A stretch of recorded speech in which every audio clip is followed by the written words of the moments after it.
I am here waiting on my co-host, which hopefully won't be long. So I will return.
Maybe I'll go ahead and do the introduction while I'm waiting to see if anyone else is coming tonight.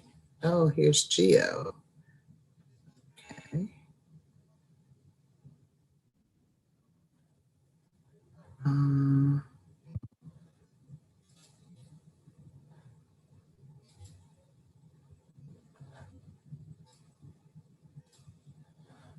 I can't see you. Is your camera on?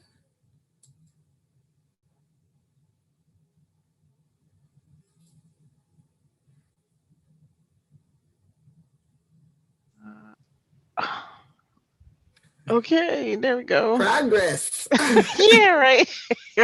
Hey there. Hey, how are you, Michelle? Oh my goodness, I was trying to hurry up and watch that video from a game that you posted. Oh, yeah. Ajay, yeah. Ajay, that's how you pronounce it. Ayimba, Okay. yeah. Okay. Yeah, that was Yeah. that was cool. I'm like, okay, I see it. I see it. Yeah, Mm. I mean, it's not important for the discussion tonight, but it's just as I was reading that part in the book about mythological warfare and how Graeber was describing the play, the book, as a parable for the populist movement. It reminded me that my friend Ajay had done the very same thing, related to the Black community. And I thought it was so cool when Ajay did that several years ago. So I just shared it. Yeah, but that's cool. It helps us think in different ways about because even though Graeber is is pretty funny, he's got a dry sort of humor because it's Yes, still economics, economic speak. You can really while he's trying to get so much information right, in that you right. can get lost in the sauce kind of and not and Yes, be very disconnected from well what does this mean to me after I've right, just been through 2008 and now COVID. right, Right, right, so right. yeah, I thought that was pretty cool. Thank you, Michelle. I hope other people find that Yeah, yeah. informative. So I don't know where. Okay, here's Venita. Yay. I was just about to go through my I don't know where everybody is speech. we, we try to make it, we try to make it. And all right, let me did that. Let me get offline over here. So hopefully, I had such a hard time on Tuesday, Venita. My Wi-Fi kept going off. Oh, kept kicking me out of the chat. So I'm hoping that tonight will be better. How you doing? Yeah. Okay, it's very windy here. So it's like super windy here. Hopefully all the Wi-Fi is good tonight. Yeah. Yeah, here too. Yeah, very windy. I heard at some points it was supposed to go up to 50 miles an hour here. And What? last time It I is up to checked, it 50. was like 39. Yeah. It must be about 50 here at this point. Wow. What's going on? It's just that this is that tropical like thing that's going down. And the allergens, don't go to your front door. Don't even open a window. Don't go near the nothing. Okay. Okay. Because the Okay. allergens are like ferocious. So if you have They waiting for you. yeah, arthritis, any kind of stuff like that, it's not the day. Okay. Yeah. Yeah. Uh-huh. So Oh, I guess where's Rick? Rick will be here shortly. I haven't heard Okay. of him. So Okay. I'm going to trust that he is on his way. Okay. And we may as well go ahead and get started. And let me welcome everyone to Reading for Change, a collective journey. We are reading our second book, actually discussing our second book together live on YouTube, and all of our archives are found there. And we also have a public page on Facebook where we post events and related materials. Georgette and I were just talking about something I posted today. It's one of my friends, Ajay Tayemba, did a analysis of The Wizard of Oz, comparing the characters and the storyline to the Black experience. And that's related to something that I read in this week's reading. We're reading Debt, The First 5,000 Years by David Graeber, the 2014 revised edition. And we are on chapter 3 tonight, called Primordial Debts. And what else can I tell you? Next week, we're on chapter 4, Cruelty and Redemption. Oh, that sounds like fun. And my name is Logo Michelle Odom, and I'm located in Brooklyn, New York. And Gia? Hey, everybody. My name is Georgette Moses, and I'm joining you guys from Columbia, South Carolina. Here's my book, ready to discuss the hot topics of debt. Yeah. And what happens if you don't pay them? Right. My name is Venita. Yeah, my name is Venita Walker. I'm joining you from Cromwell, Connecticut. Welcome, and here's my ticket in. 5,000 years of debt. All right. Oh, So, and the only other person we're waiting on, I think, is Rick Terry. My sister-in-law, Cheryl, keeps trying to come, but it's one thing after another. So I don't think we're looking for her tonight. So, who wants to read the summary? Georgette. Thank you, Benita. Okay. All right. In being born, every being is born as debt owed to the gods, the saints, the fathers, and to men. If one makes a sacrifice, it is because of a debt owing to the gods from birth. If one recites a sacred text, it is because of a debt owing to the saints. If one wishes for offspring, it is because of a debt due to the fathers from birth.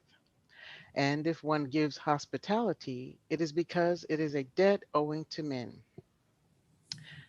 I'm not going to say where that quote is from because it's a lot. Fine. Okay, moving on. Debt is the idea that we humans owe debt simply because we are alive, and it has been this way since the beginning of time.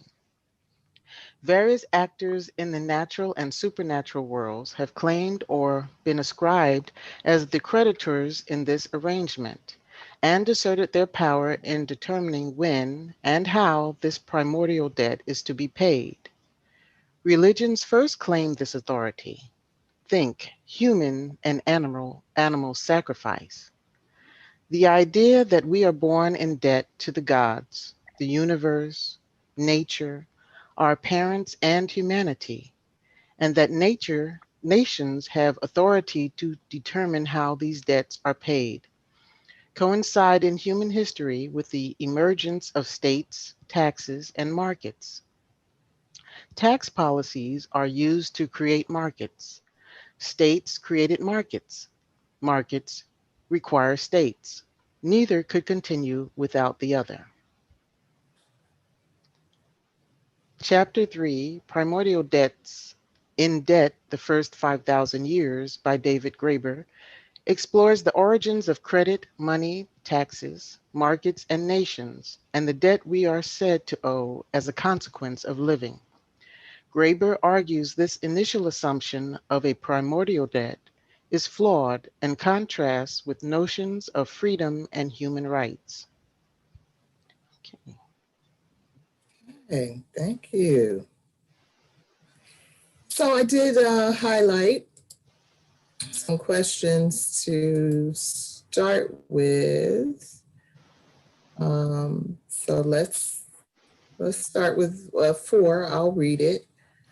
In England, in Adam Smith's day, it became possible to see the market, the world of butchers, ironmongers, and haberdashers, as its own entirely independent sphere of human activity because the British government was actively engaged in fostering markets.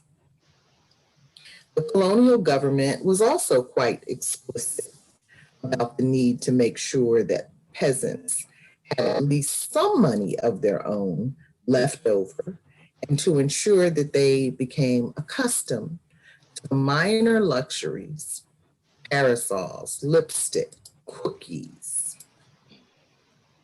available at the Chinese shops. It was crucial that they develop new tastes, habits, and expectations, that they lay the foundations of a consumer demand that would endure long after the conquerors had left and keep Madagascar forever tied to France. Question A, in what ways do you see governments fostering markets today? How about the commercial sector? What markets are they creating today? And how do they do it? What would life look like without parasols, lipstick, and cookies? Could we survive a world without such creature comforts? Would we want to? What does our response say about the success of states and commerce in developing markets? B, consider the rich man who loses his riches and decides to commit suicide. How does market creation affect our mental health? C, what markets would exist naturally even if states and businesses did not intervene to foster markets? In other words, what is actually essential to human survival? Anybody? Well, number one, I could live without parasols, lipstick, and cookies just fine. Could you? Yes. Yes, I certainly can. I didn't say anything about central air or heat or any of those things. I said parasol, lipstick, and cookies. No, as I was reading this chapter, it's so amazing to me how, and you wonder why people are so conditioned in this capitalistic society. This is not by chance. You kind of think maybe been going on for the last couple thousand years, but from what I'm reading here, it was going on before Jesus walked the earth. So for people to be so steeped in these lifestyles that are all imaginary, as money is, as everything else is, it's understandable. You really have to have one of those kind of capitalistic anonymous programs that we all will have to go through, starting as a curriculum in school that is preschool, nursery school, when they're two, to undo all this capitalistic thinking. This is quite an amazing chapter. Very amazing. Everything in here is happening today. It happened in the 60s. I saw another form of Jim Crow laws. I saw another form of sharecropping.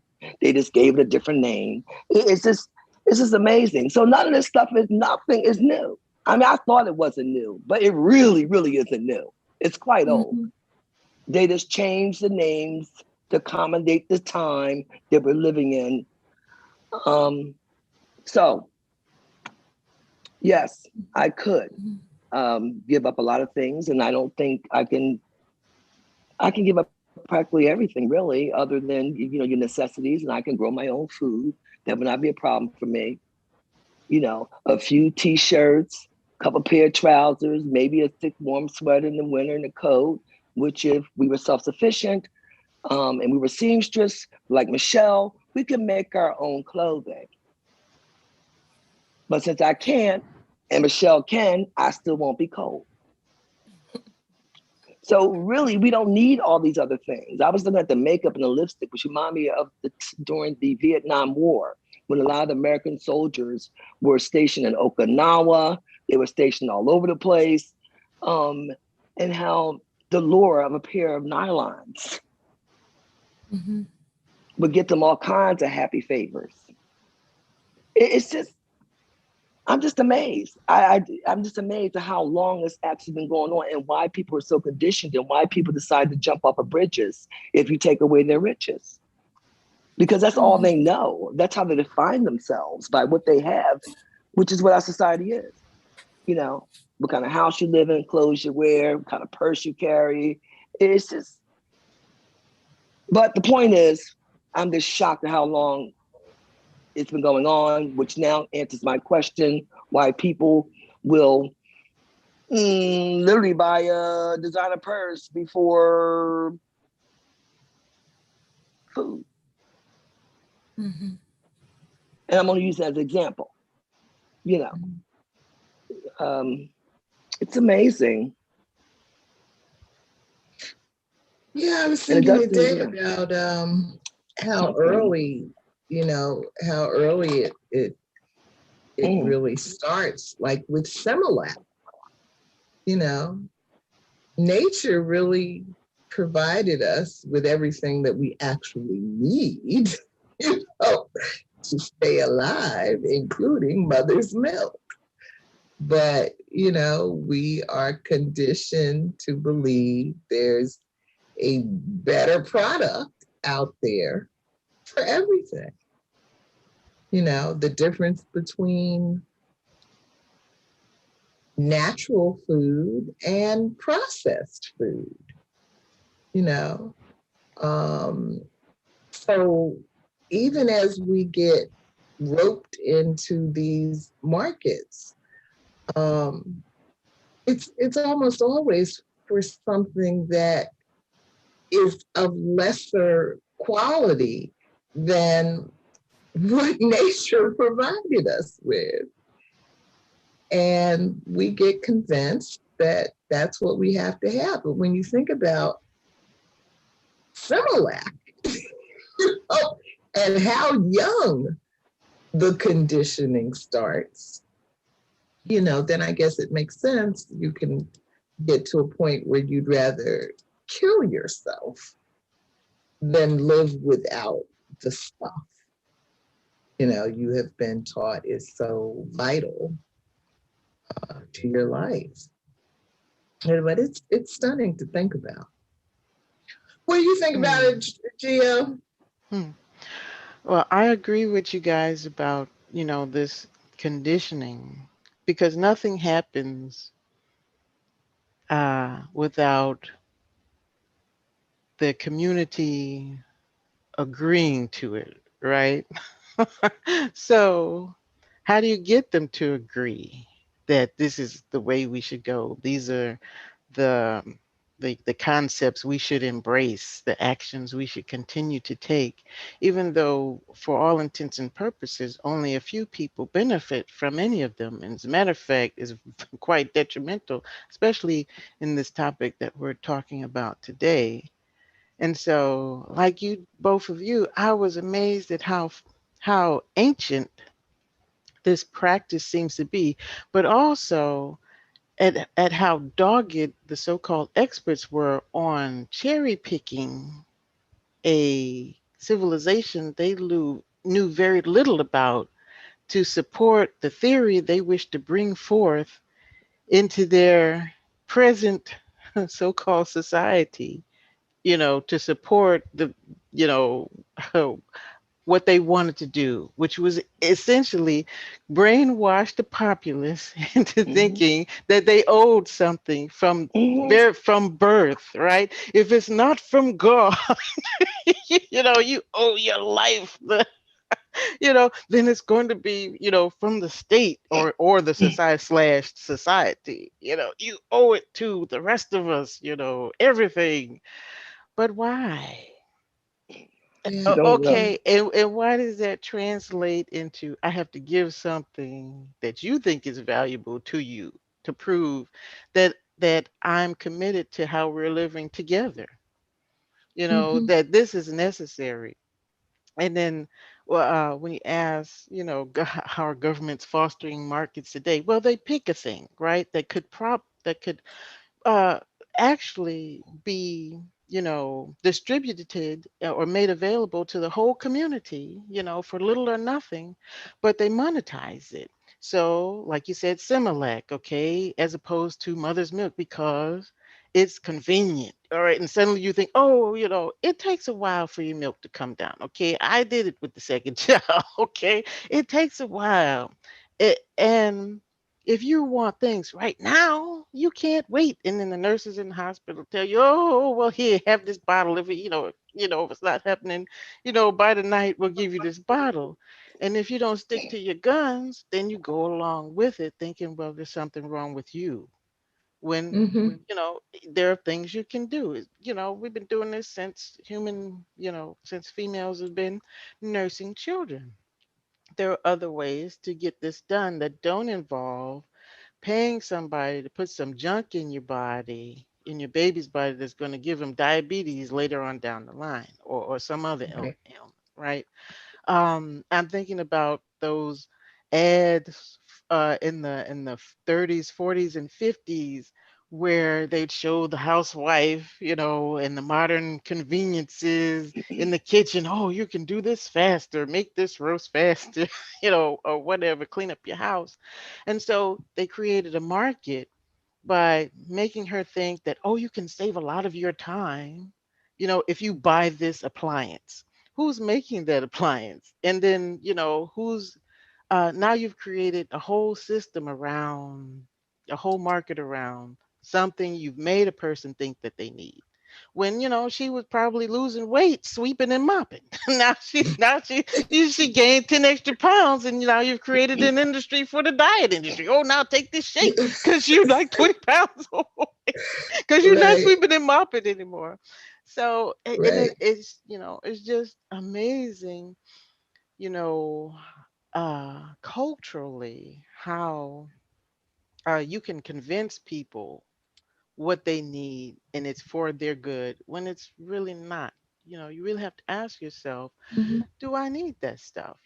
Like, on part B, if I lost everything today, could I still survive? Would I still be happy? What is it that makes me happy? What does happiness mean?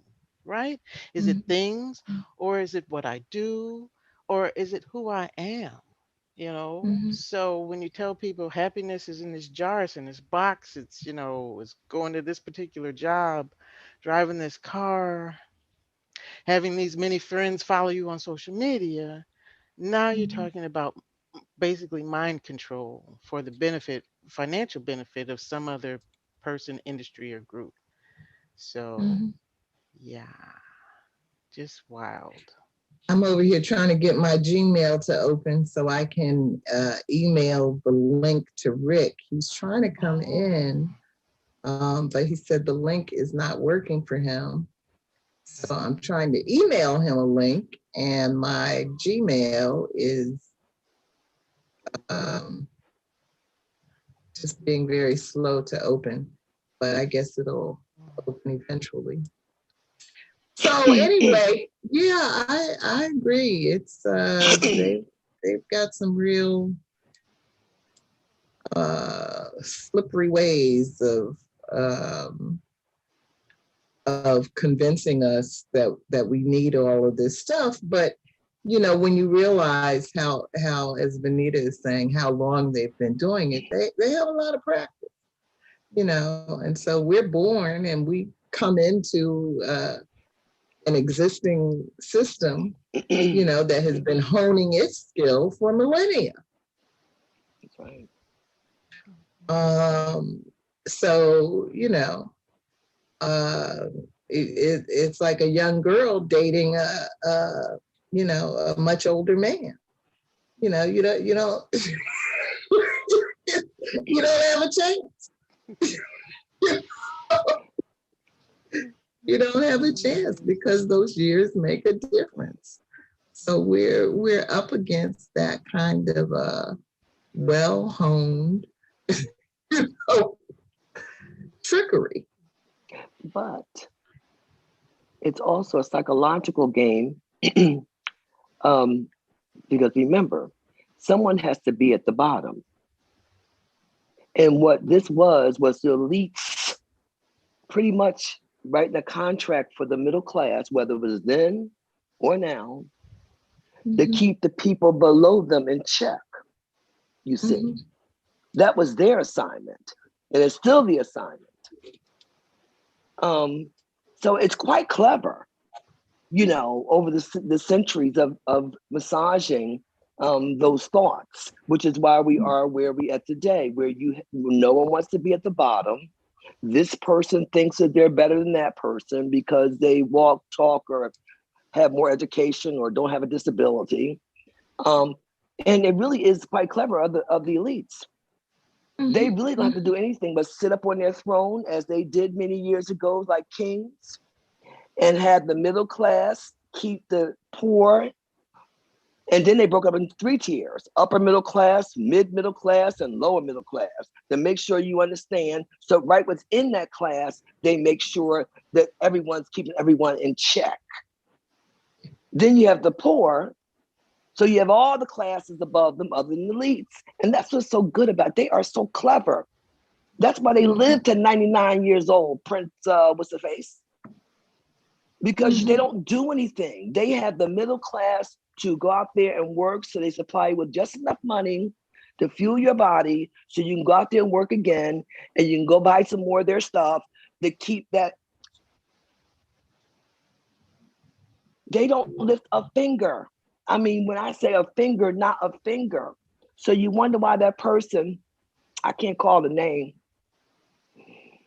looked the same way they did the day they stepped in. Not that they were capable anyway.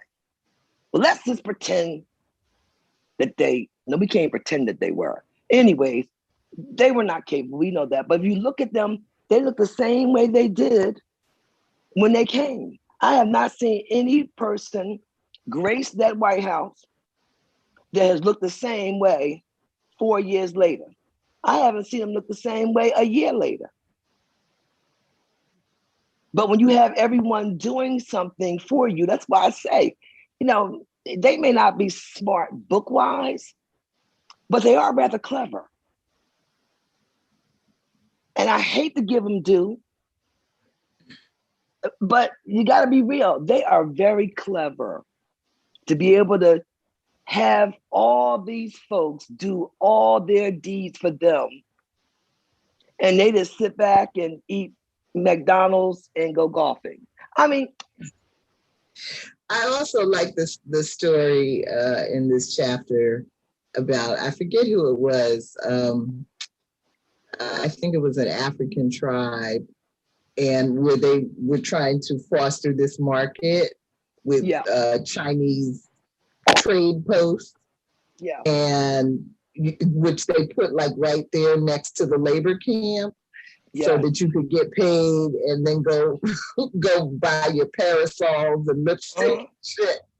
But the tribes people were smart enough to recognize the game, and they would hold on to their money so they could go buy their cow to sacrifice. Right. The things that were really important, right? That was what was going on. They didn't need that stuff. They need that cow to sacrifice. And actually, if we still had that mentality, we would be doing just fine. Okay? If we could just not spend our money in these stores and just print our own books ourselves, imagine how good life would be. But no. Yeah, I mean, how many times have we heard how many billions, trillions of dollars the Black community is worth? But it goes straight out. It comes in, it goes straight out. Yeah. But you know what, to be honest with you, in all fairness. Let's let Rick do his introduction. Rick, can you adjust your camera a little bit so we can see more of your beautiful face, please? I'm on mute. Yeah, hi, this is Rick from Queens. Okay. Sorry I'm late. I was trying to email you the link, and my Gmail was freezing on me. No worries, I got it. Yeah. Who are you? I'm doing fine. A little tired. Big week of. No, I didn't say how are you. I said who are you? Oh, well, excuse me, Rick. I have no idea who I am. I'm just Sam Rick. Just not for a specific feature. How's everybody doing? We're okay. I'm okay. We're on question 4, talking about how markets get developed and how we could possibly live without. Can we live without parasols and lipstick?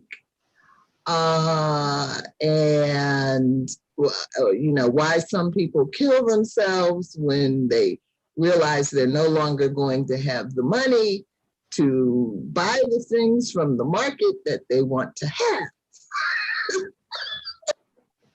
Usually those that commit suicide because of bond failure, it's not because they can't buy things anymore, because they lost all power. Yeah. When you have bonds, people are in debt to you. If your bonds are worthless, all of a sudden the big shot you were is nobody, and they're coming for you. That's why they threw themselves out the windows, not because they were losing money, but because all of a sudden they were no longer the big shot. That's it. Nobody wants to be at the bottom. What I tell you, they don't want to be at the bottom. No, I don't need money. I need IOUs. As long as I have all these IOUs, I'm good. But the day nobody believes that they owe anything to me anymore, the day you don't believe that the prince is the prince, the system collapses. And proof is, the day Americans stop believing America, the whole bullshit about the American dream or the American invincibility, capitalists run over and people are like, wait, what? We signed movies that they would use nuclear weapons if that happened. Oh, so it was all a bluff. The whole, a spy thing, we can find the enemy everywhere. No, you can't. You're just bluffing. You don't know what you're doing. But it's all belief, make believe, Yeah, like and I guess Wizard of that's Oz again. Why Biden is on this America is back, kind of thing. He's got to puff up the image because the former guy was 4 years of being flashed by a flash. 4 years of the world having to see that America has no clothes. the world wasn't surprised. I mean, it's surprising Not how until Americans think the world saw them in the past. Like, oh, now, with Trump, we lost so much credibility. Nobody in their right mind, any single country outside of the United States believes America ever did anything good genuinely. It's all an empire. So it's more about we the French don't really have a big army anymore. So if the Russians decide to attack, we'd like to have you on our side. It's all about that. It's not about we're friends. The Mhm. minute that's why Republicans have a point now, because they so many coups, destroyed the Middle East, destroyed South America for so many years, and so on and so on. They know that if they lift their guard down, everybody's going to try to kill them. So China, Russia, France, the UK is they're now continental Europe doesn't like them. So let's just say that everybody wants a piece of America, and that situation has been created precisely because Americans. I remember that image in Afghanistan when they arrived. They go meet these warlords who were fighting Taliban's on the side of the Americans, saying, "Okay, I'm going to send my sons to get this prison." They had a big prison, and they were inside. The Talibans were inside, keeping fort. We're going to attack, commando style. Give us some time, okay? And then all of a sudden, out of he sees the American. It was on television talking to talkie-walkie, and all of a sudden, you have 3 jet fighters coming Mach 2. The prison blows up, and the guy's like, "I told you my sons were in the prison fighting." Yeah, good. Hey, have a good one. So it's just what surprises me is how much the so-called progressive want to believe in that dream too. I think the whole Yeah. problem in America is that progressive like, this is not the America I like. What is the America you like? Because it never existed. Gio, Trump didn't appear from thin air, I just made you a co-host, Gio, because I'm getting the message that my internet is unstable. So, like it was I kept getting kicked off on Tuesday. So hopefully that won't happen tonight. Let's move on to question 7. Rick, you want to read question 7, please? Sure, let me get to it. There we go. The primordial debt, writes British sociologist Geoffrey Ingham, is that owed by the living to the continuity and durability of the society that secures their individual existence. In this sense, it is not just criminals who owe a debt to society. We are all, in a certain sense, guilty, even criminals. If the king has simply taken over guardianship of that primordial debt, we all owe to society for having created us. This provides a very neat explanation for why the government feels it has the right to make us pay taxes. Prince Philip died recently, and it seemed the world was captivated by his life story. Are we really as fascinated by kings and queens as the media seems to be? What motive does the media have for focusing so much attention on this death? Why do you suppose the British people cling to the ideas of kings, queens, princes, and princesses? The former guy built his people of millions of dollars by setting them up for repeat donations to his treasury. Do you suppose he felt he was simply receiving tributes he was due as their king? President Joe Biden said people making about $400,000 per year will see a tax increase, and businesses will be required to pay taxes to support the services they receive from government, like roads, electricity, and running water. Is Biden saying these actors owe a debt to society? And if so, do you agree? Do you believe we all owe a primordial debt to that society, to the society that secures their existence? Why or why not? You. Anybody? I think we've laughed before about how the former guy built his people, but I couldn't help mentioning it again. It's just so ridiculous. Well, the idea of primordial debt, it's not just society, it's religion. I mean, we are all in debt of Jesus Christ for redeeming our sins. In Hinduism, we're all in debt of our ancestors in previous lives. You killed somebody in a previous life, you were never caught, you will be born a cockroach. Oh, Buddha was the one who said, no, that's nonsense. That would be against the gods. Why would the gods who are perfect create something imperfect that has to be punished. The everlasting question: why would God create a world where punishment is necessary? Well, the religion, monotheistic religions found a good, not even a good answer, was that we tricked God into believing we would obey him. So he left us in the Garden of Eden, and then we messed up with a snake and a tree. The tree of knowledge of what is good and evil, not any tree. So it's a strange parable, like, oh, don't try to judge what is good and bad. You don't know. Only God knows. Touch that tree. I will make you give birth in pain, and you, snake, will crawl on your belly. What? Oh, that. Yo, that I like this thing was surprised by his punishment. Like, really, you didn't see how I already work? But it's odd because all these things work in hand, and it's not just society; it's also parents. How many people have this reflex? You owe me, and it's always through resentment that it comes. You owe me your life, and then children respond, "I never asked to be born." Right. And I think that's our society. When we're in the 20s, we have the anarchist sign on our bellies, like, have our t-shirts like, I asked to be born in this society. And then later we're like, right. I need to pay my taxes, though. It's an odd cycle of resentment. I think we are, Kant, another philosopher he doesn't name there, had a very clever way of explaining how society comes about. It's called social insociability. Because I hate everybody's guts and I don't want to talk to people and I want to be left alone. Well, there's a problem. I don't know how to do everything. So the best way to be left alone is paradoxically to socialize with people enough so they give me what I need.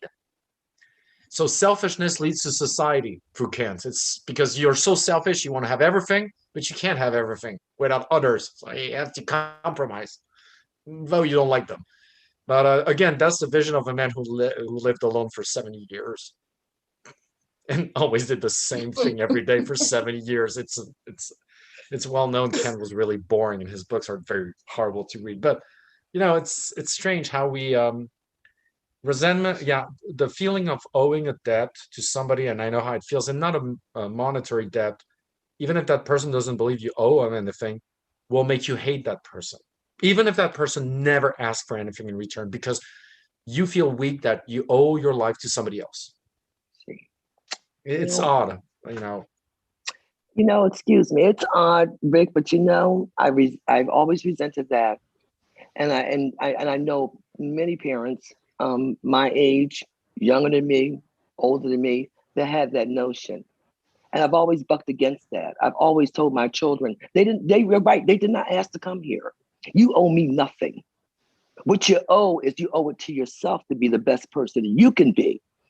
Okay? That's who you owe. But I've never, ever, and I resent that in the parents that do it to the day. It just sends chills through me. Your children don't owe you anything. You owe it to your children because you brought them here to make sure that their primary needs are met, like food and shelter and clothing and medical care, because they can't get it for themselves. But they don't owe you nothing. They don't owe you a thing. Your job is to teach them, so when they become adults, hopefully they'll be able to make sound, informed decisions for their life, for their benefit. They fly away. But I've heard it so many times, and so many people are messed up psychologically today because their parents raised them as products. And I don't know one person or two people or three people. I know a lot of people were actually raised as a product. You need to thank me for as long as you live for having you. That even sounds crazy.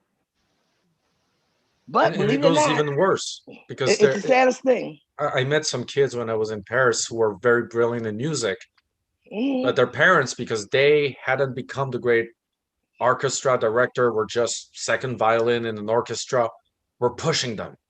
You owe it to music, but they were using the word music to Beethoven, to Mozart, to the continuity, the idea. You have ancestors, but it wasn't about them, it was about him not becoming that great artist and trying to get his kid to have this burden, destroy his life. And a lot of these, it's still the myth that you saw also in the movie Whiplash, which is not a myth. Also, it's actually true. You want great artists? You need a ton of pain. Not pain like psychological, like in Whiplash, he beats his students up. He traumatizes them. It's a bit like Gordon Ramsay with cuisine. Is it a myth or is it necessary that people need that? In that case, how do you differentiate that with abuse? When is it abuse? And when is it, yes, he's a genius, he needs to learn the tough way, like martial arts. Yeah, he's 4 years old, you sure? I remember kids in Japan learning cello. The teacher would put some stings all over the neck so that if they made a bad movement, they would sting themselves and bleed. 7-year-olds. Great teacher, they said. Kubrick, great movies, trauma, destroyed 2 actresses. Oh, I believe it. Oh, yeah. I believe it. Well, I mean, you know, even when it comes to education, you know, in China, you go to school all day.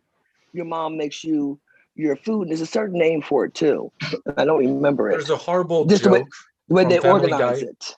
One second, the way they organize their food. And then you go to Juku school after school, which is extension of your learning. So you wonder why the society has all these sexual problems, you know, while you lay in bed and just look at each other, you know, and you pretend you're a rabbit today because I mean, I don't know. I'm just pulling stuff out my. No, but people need out an escape. They don't have a sense of self. They never had a sense of self because they're paying that debt to their parents, and that a debt that they don't even owe, and it's abuse. I mean, I believe it's abuse.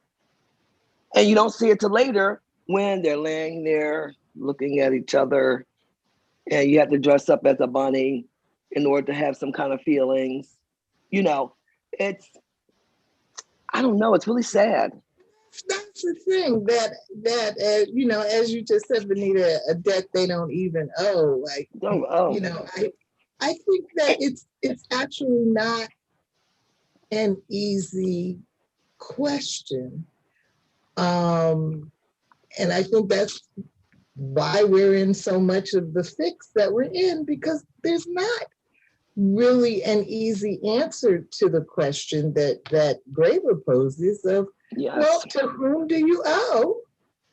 And who has the authority to say how that gets paid back? I mean, the reality is, yes, a child did not ask to be born, but if you bring a child into the world and you leave them on the forest floor by themselves, they're not likely to make it very far. You know, and so that's what I said. And so our parents do feed us, they do clothe us, they do teach us, they do give us the capacity to function more independently in the world. So, but I want to hear from Georgette. Georgette, why don't you take question C, this issue of taxing the rich?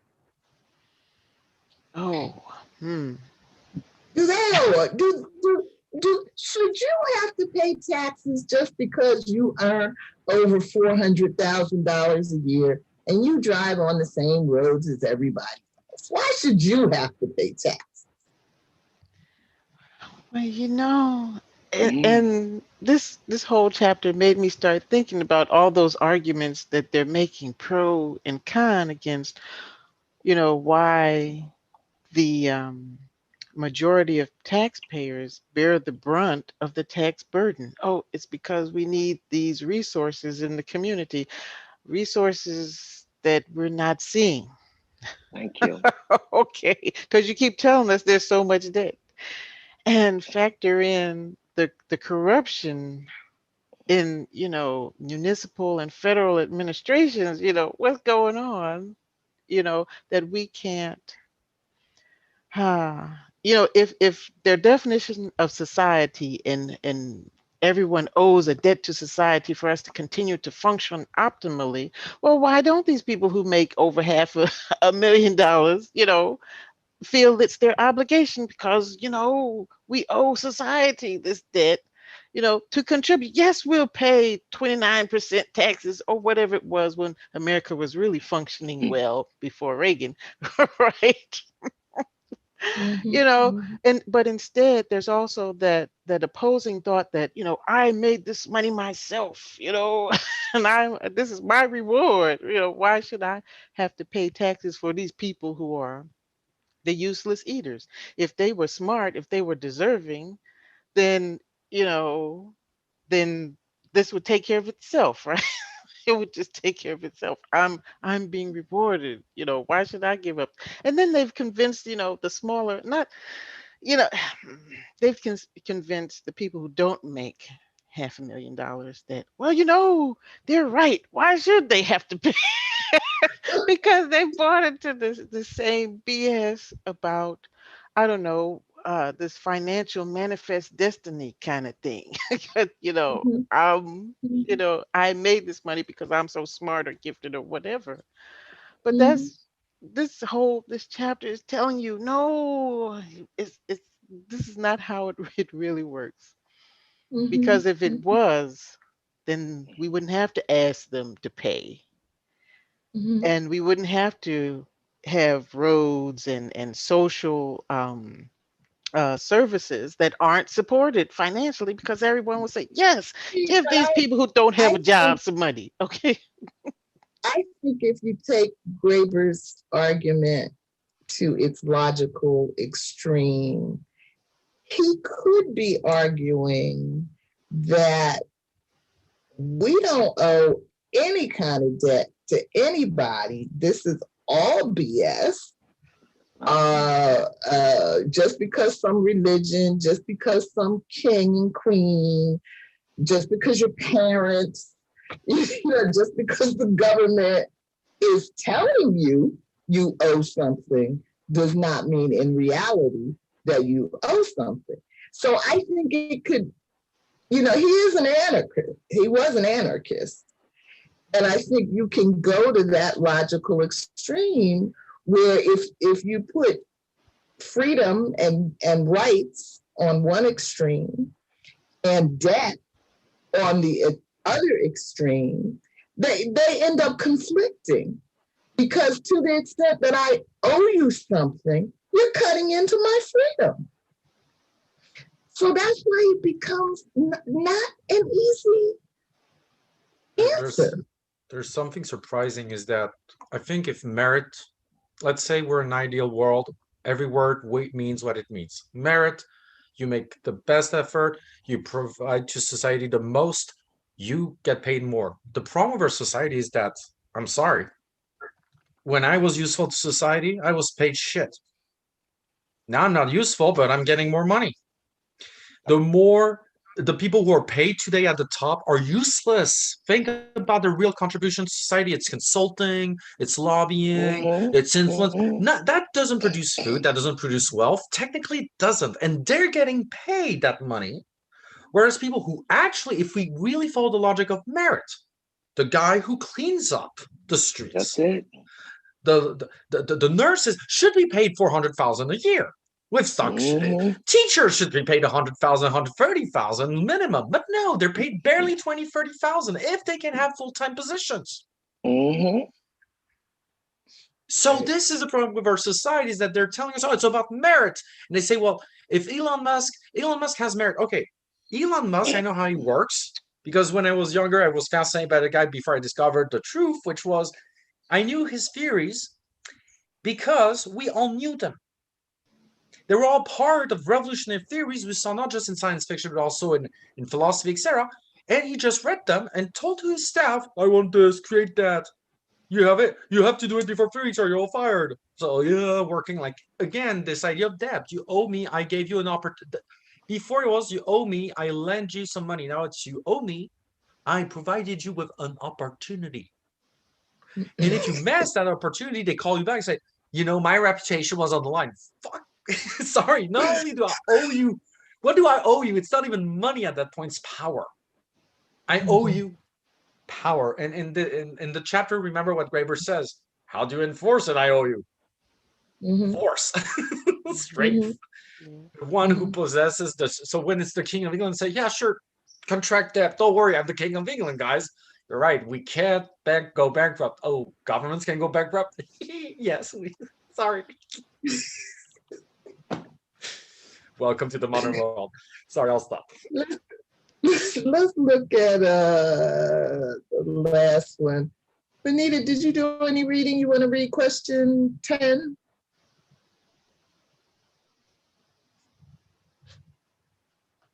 I can't hear you. You're muted. Rick, is it Auguste Conte? The name? Yeah, that's good enough. Okay. Okay. A philosopher. Okay. Like the cheese. A philosopher in early 19th century France coined the term sociological, proposed a religion of society called Pacitism, and laid down the first explicit theory of social debt. Wrote Conte, we are born under a load of obligations of every kind to our predecessors, to our successors, to our contemporaries. After our birth, these obligations increase or accumulate before the point where we are capable of rendering anyone any service. On what human foundation, then, could one seat the idea of rights?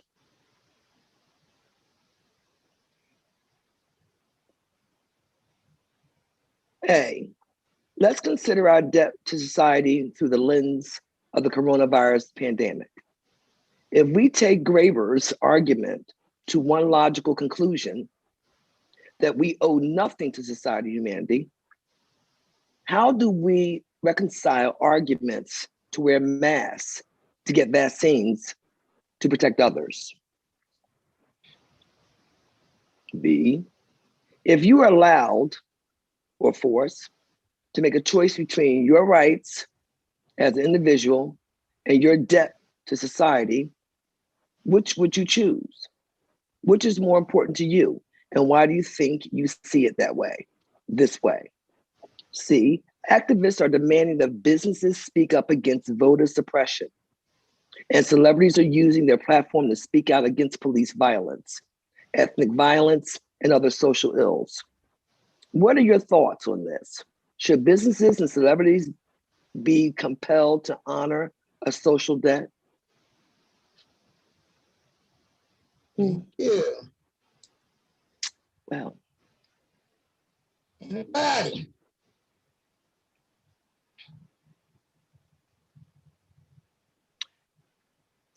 I find that, again, surprising because everybody in France, nobody reads Auguste Comte. The only people who still have a trace of him are Brazil on their flag. The positivism is the official religion of Brazil. Nobody knows that. It's there. Odom and Progresso is the religion. I actually visited his apartment when I was in college, and you visit it because he is considered a religious figure by the few people who are still positivists. So there are ideas that humanity is like a child. Prehistoric times, you're a child, you don't know better. Then ancient times, you're a teenager, and so on. And then maturity is, of course, modern France.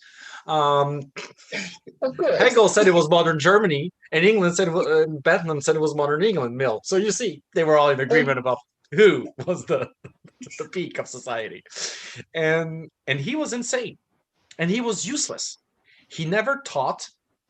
When he was a student at the Sorbonne, he became insane and started signing Napoleon on papers and then getting institutionalized. After that, he got this apartment and created pretty much that religion to find a way to make money. He was a televangelist before the time, and he had this whole system that nothing comes. So he was contradictory because nothing comes from the past. We're animals. We are purely reactive. There's no freedom. Everything we do is mechanical based on physics. So you need to observe reality to know what's going on, and you can't do it with your mind. And then one day he proved his principle through a logical statement and sent that to Mill. And Mill said, well, you said everything comes from reality, not logics, not the mind. So how do you prove reality through Kant cut all ties with Mill? after that. So the guy was a joke. And to this day in France, we have a statue in front of the Sorbonne, but he was chosen by the Third Republic as the official philosopher. Why?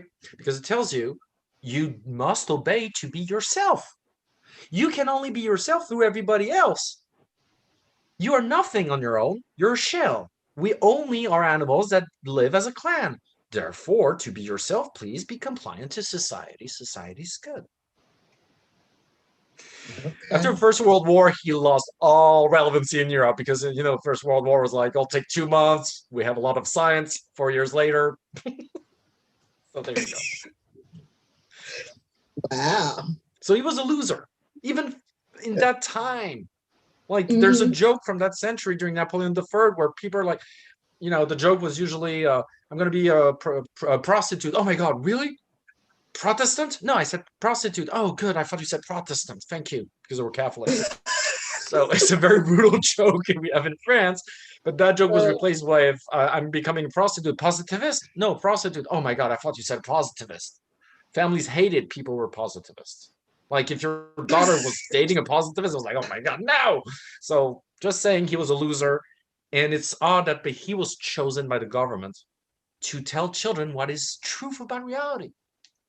He was the official philosophy, even though he was a loser. Venita, Yeah. why should we wear masks if we don't have a social debt? Do we have a social debt? Well, first of all, most people wear masks to protect themselves first. Protecting other people is accidental. So no, they're not wearing a mask first because they owe a debt to society. They're wearing a mask first to protect themselves. But If you benefit from, but the way this particular rollout for this current pandemic was marketed was wear a mask so you protect others. You protect others, others protect you. well, you do, and I may think that way, but it's still a personal thing. You know, if it's in my home, I may wear a mask to protect me first, but in the process, I want to protect Carlton because it's a thing called asymptomatic. You know what I'm saying? I don't think my first thought, although those are my thoughts because I have empathy and I don't want to hurt anyone, but that wasn't my first thought. My first thought was strictly selfish. Most people won't say that, but it was strictly selfish to protect me first and my loved ones that's in my immediate space. I wouldn't want them to give anything to me. I don't want to give anything to them. Everything else is accidental. I don't know why, you know, they're marketing that. And I guess they have to because we have all these lunatics running around talking about let me out the house. You know, you're infringing on my rights, you know, with not wearing a mask, you know. Again, wrong approach for a society that values its rugged individualism so much. Yeah. You know. It happened also with condoms. Remember, before we had the first cases of straight men getting contaminated by still being straight, nothing. It took that long for people to say, oh, I should maybe wear a condom. Because before it was like, I don't date dirty people, I ain't gay, all that stuff. Before it finally, and I noticed I was wearing a mask from the start, people started wearing masks when the bodies started piling up. And I think it goes again with social and sociability from Kant, which is, I hate you guys, I don't care about you. But, I'm going to protect. And if everybody thinks selfishly like that, in a selfish manner like that, it actually works. It's an odd thing, like they have those spider colonies. Spiders are supposed to eat each other. They hate each other, but they ignore each other. And they're in this huge web. And because they ignore each other, they take care of each other's eggs because they think it's theirs. So this selfishness, this isolation actually leads, and I always say, if people took care of their own business, the world would be a great thing. Instead of telling people, you can't have an abortion, you can't go here, you can't go there, you can't vote, you can't, shut up. Sorry. That's what I your said. Own business. I agree, Rick. Should businesses and celebrities be paying their social debt? You know, I have a problem with this whole idea about you owe something because you belong to the society. And so if they want to say something about it, this, you know, okay, I'm going to use that word. It's their right. See, case la. And so, not, but we're so judgy, right? So if, let's say, LeBron James comes out and he says, "You're next, so and so," and then everybody jumps on Right. him, but some fire chief tells the cops on Facebook, says, "Don't go to the black communities and let them hash it out. They'll kill each other off, and then we won't have this problem because it's fake news." They're both exercising their privilege in our society because they get to do that. But it's just where you sit on whatever side of the thing that they choose to speak out on is, right? Whether Right. you say you're paying your social debt, you need to speak up because people look up to you, or shut the hell up, you're wrong, you're racist or Yeah. you're Well, with sexist or shut up whatever and you dribble, say. right? Mhm. Yeah, It was a shut up and dribble from that idiot. What's her name? About LeBron. Like, yeah, sure. Okay. Oh, I agree with you, yeah. Rick. I agree with Rick. If everybody's taking their own business first, let's do that first. Just concentrate on you, do you, try to be a cool person. Then a lot of stuff will just fall into place. But I always know the ones that have the most. A lot of stuff, but not everything. Well, And everything's never going to fall in I don't place. know if the statistic is accurate, but for example, Joe Biden said in his State of the State speech the other night that when it comes to, I don't know, whoever is effing up the environment, carbon emissions or whatever, that the US is responsible for 15% of it. I don't know if that's true, but that's what he said. So he was making the point that even if we wanted as a single country to solve the climate change problem, we can't do it. We need allies, we need other people. This is a collect. This has to be a collective effort. So when it comes to those issues that are collective, yes, if we all handled our own business and cleaned up our own backyard, it would be wonderful. But when it comes to things that we all use together, like the air, like the sun, like the moon, like nature, and somebody is not holding up their end of the bargain, then how should society respond to that? But there's a difference between irrational selfishness and rational selfishness. What is rational selfishness? It's an animal. I want food. I want what's best for me objectively. So the air, the earth, objectively, I need it. Individually, even if you guys weren't around, I would still need it, right? So let's work together. We all need it. We have a common interest. Irrational selfishness is like, I don't care. I still want to eat red meat. I don't care. I want my car. But you won't have red meat in a car in 20 years' time if you keep on going like, oh, I can't beat that. And your children, oh, they'll do fine. That selfishness is irrational because it's inherited from the guy thinks he's owed what he was promised. That's the other thing about the American dream.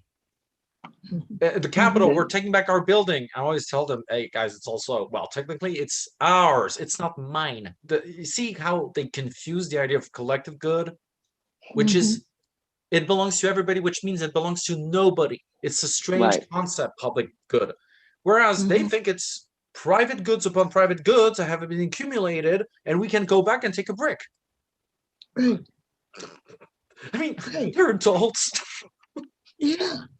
No, but they become very, very sticky questions, sticky questions. I mean, another thing Biden said was, he wants to use his jobs plan to replace all of the old pipes, the lead pipes going on in the country, so that everybody can have good drinking water. 50 years after Europe. But what do they have now? No, 50 years after Europe, this is to Europeans. When we get the paper, there's lead in the building. We're like, what? How is that possible?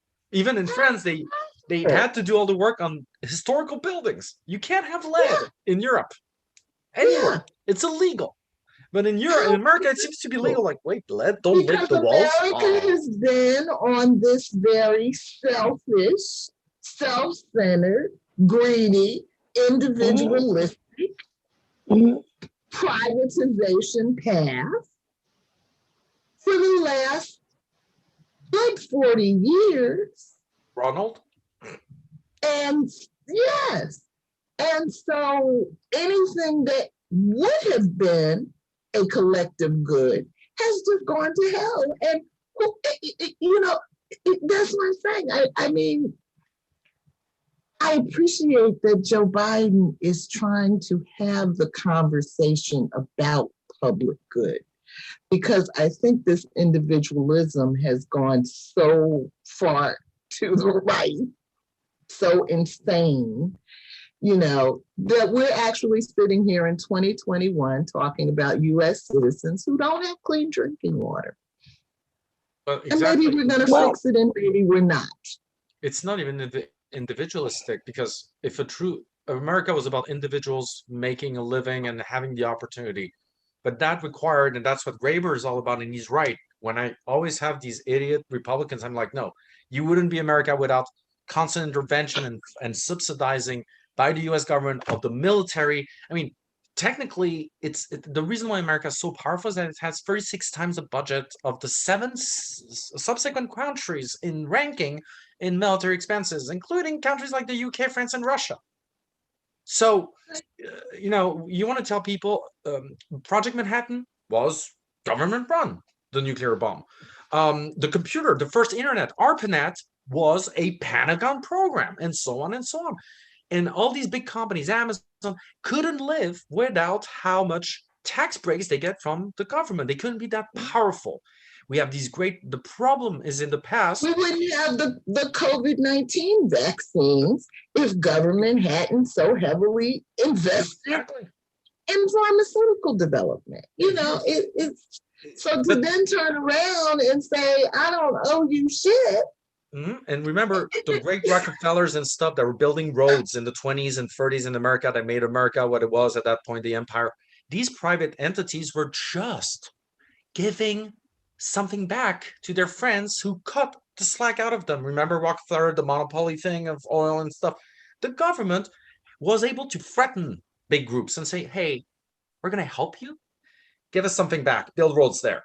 Shut up. Don't do that. Oh, we're breaking your monopoly. But the government has lost all power under Reagan. What used to be, you know, I think there are things that are privatized. You can use capitalism as much as possible. But when you privatize education, justice, energy, the military with Iraq, and you privatize also schools and so on, and water and healthcare, you destroy government. It's not, you know, they're the anarchists, actually, these guys.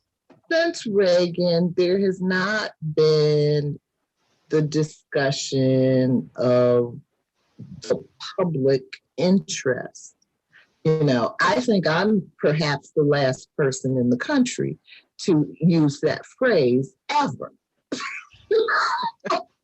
But there used to be something called the public interest. You don't hear about it anymore. The only thing you hear about is private interest. And so Joe Biden because he's an old man, he's even older than me, he obviously remembers when there used to be a concept of public interest. And that's all he's talking about. That's all he's talking about. It's an old fight. Remember Roosevelt?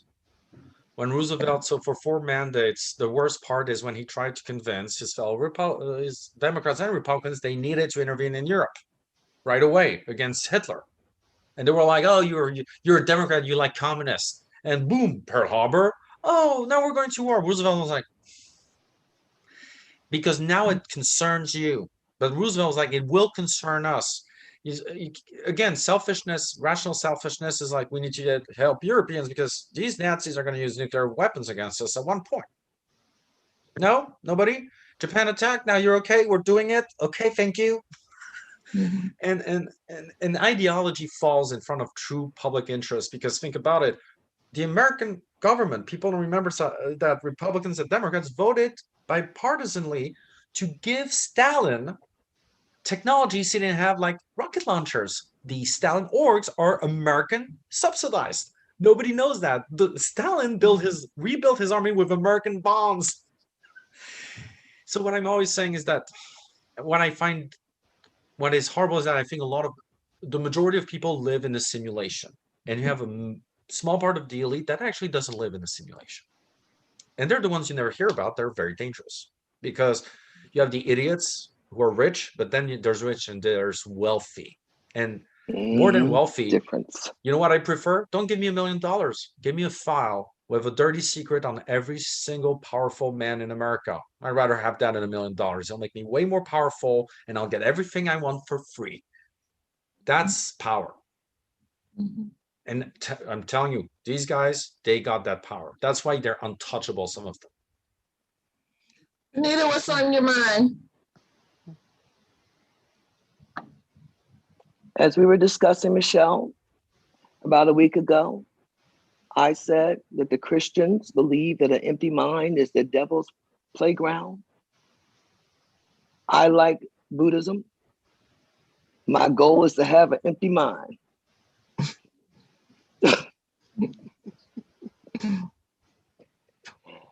And that's why I can't claim to be a Christian, because it just doesn't work for me a lot. I guess we've been gaslight so much all my life, not just with that other person, but just all my life. This gaslight. There's such thing as happiness. I don't believe there's happiness. I don't believe it. I don't know where the phrase came from. There's no such thing as far as Venita is concerned. Moments of contentment, to do that. Yeah, but if Happiness. you get you some Paracells, lipstick, and cookies, then you would know happiness. And some nylons. I do like my nylons. Now, see, now you see, I could do without the rest. But I kind of like my nylons. But again, they made it so the new people, they don't wear nylons anymore. They even did away with that. We don't need your nylons. joy. All my joy is gone. Can't wear a pair of decent nylons, super sheer anymore. Anyways, into more important things. I'm sorry, Rick. That I love nylons, but no one wears them anymore. Well, trust me, you will come back because it has to. It's an everlasting cycle, and after the pandemic, you are going to be like, "Let's go crazy." I'm going to go crazy. I'm going to find me some nylons. I think I'm going to get a garden to match. Relaunch the trend. Do a All right. TikTok on it, and I'm telling you, in 2 months, everybody's wearing nylons with perms. Don't go crazy like those folks went crazy. Men, I think it was just men at that event in Israel yesterday where they had the stamp. Oh no, it's worse than that. What happened? Oh, So what happened is that that was crazy. They were going down the ramp after the pilgrimage, and because it was very warm, some idiots up there started spreading some water over the pilgrims.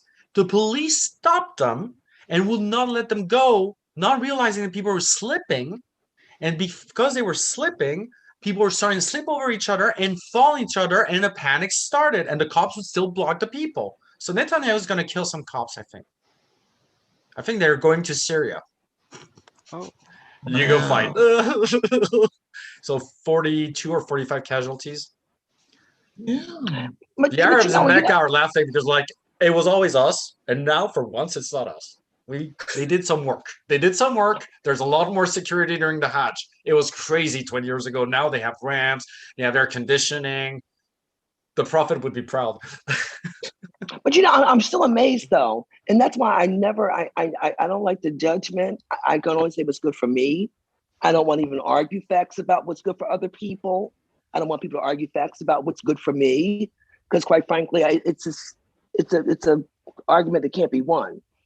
But religion is very powerful.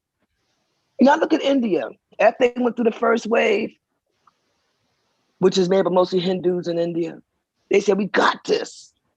So they went on with their religious festival. You have to really believe in whatever you believe in. Now, India got a lot of people, okay? If you're down 20,000, nobody even know they miss it. They just don't know they miss it. But it's the truth. It's just a lot of people.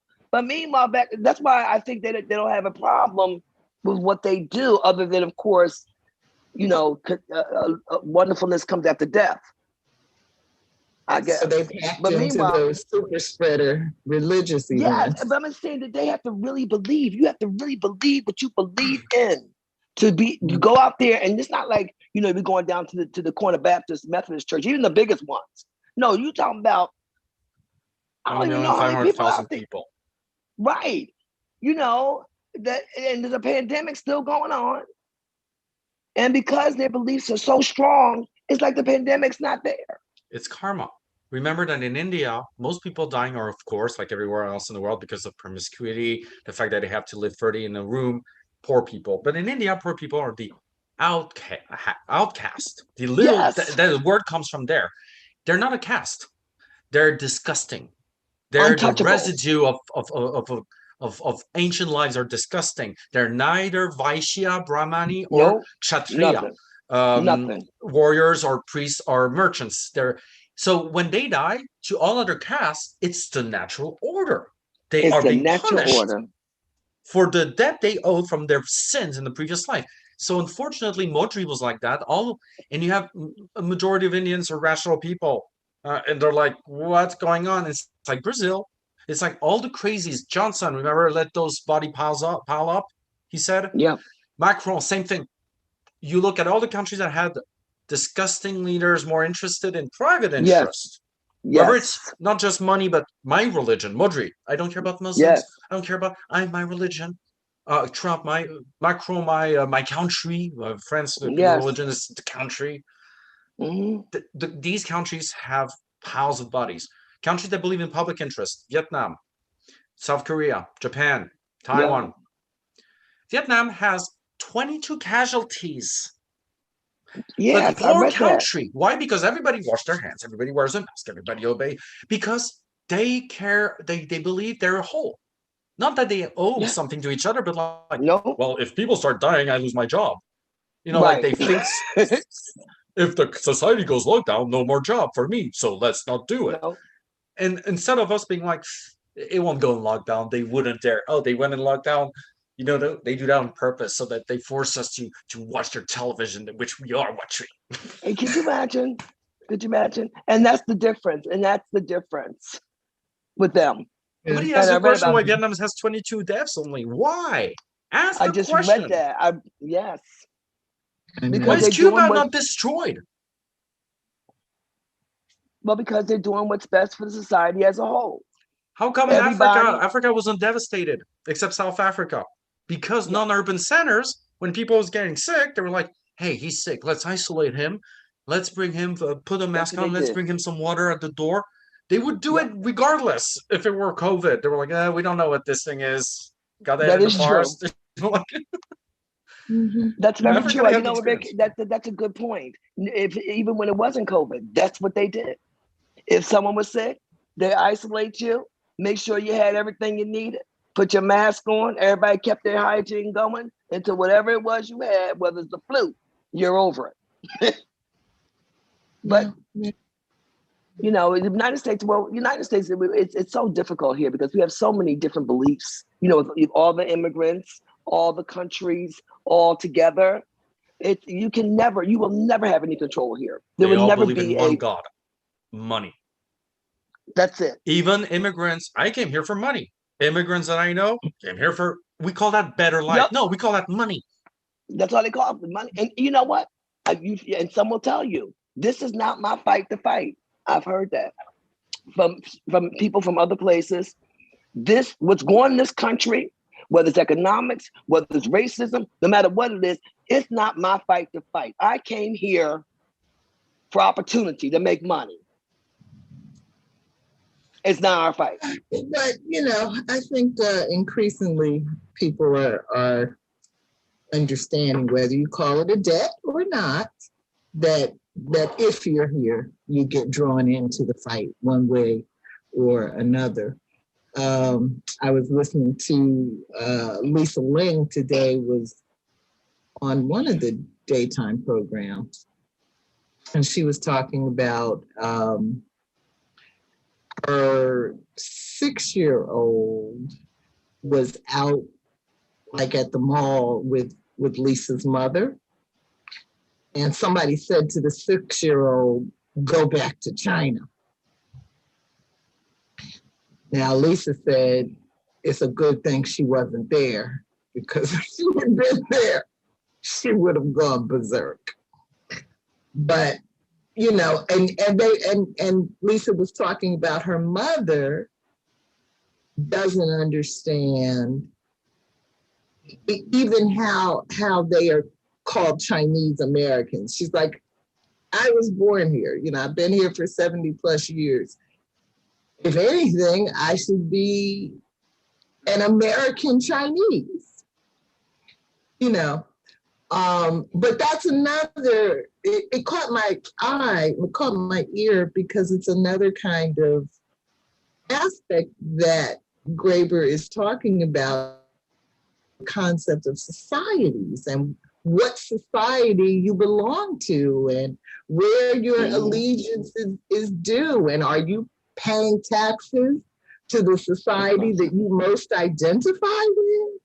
You know, are you having to pay somebody else taxes?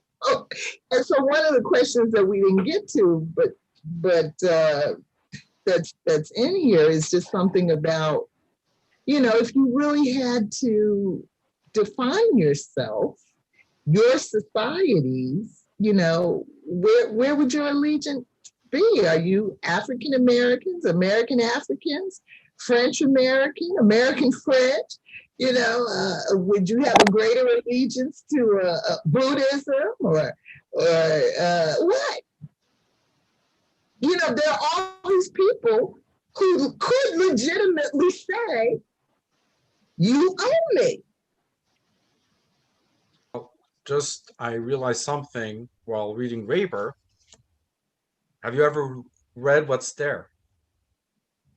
What does it say? This note is legal tender for all debts, public and private. It's an IOU. He's right. It's literally written on it. Yeah. It's not, it's a new unit. It doesn't exist. He's right. It's a mental unit. This is a symbol. It's not real. Money is not real. Gold is not real. It's fascinating. It's really a measure of what I owe you.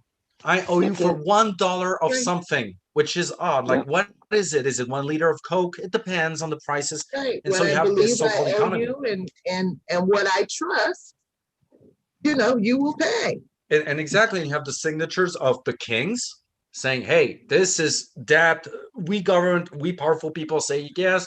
By the way, look, we have a little pyramid here with an eye.